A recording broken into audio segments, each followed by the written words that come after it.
Okay, ipagpalagay natin, no? Panalo ka sa labor arbiter, di ba? Siyempre, si employer, hindi yan papayag na hindi umapila. So, aapila yan sa NLRC.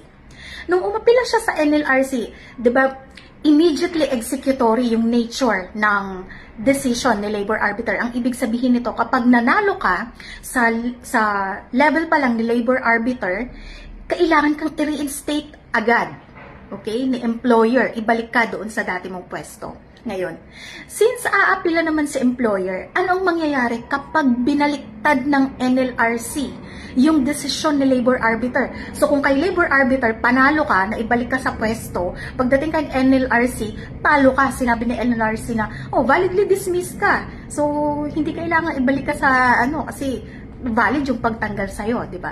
Anong mangyayari ngayon? Doon sa actual reinstatement, syempre naibalik ka na sa trabaho, di ba? Wala kang kailangang ibalik sa employer. Kasi yung sahod na natanggap mo ay pinagtrabahuhan mo kasi bumalik ka doon sa pwesto eh. Ibinalik ka, actual reinstatement, di ba?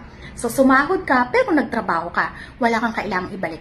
Paano kung halimbawa naka-reinstate ka sa payroll?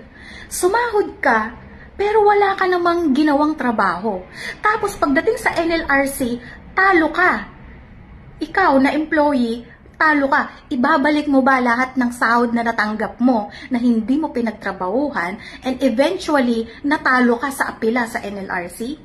No. Wala kang obligation na ibalik ito o i-reimburse ito kay employer. Kung ano yung natanggap mo, sa'yo pa rin yun. Okay? Meron ng isang actual case na nangyari yan at sinabi ng korte na hindi kailangang i-reimburse na employee yung mga natanggap niya nung siya ay na-reinstate sa payroll lamang.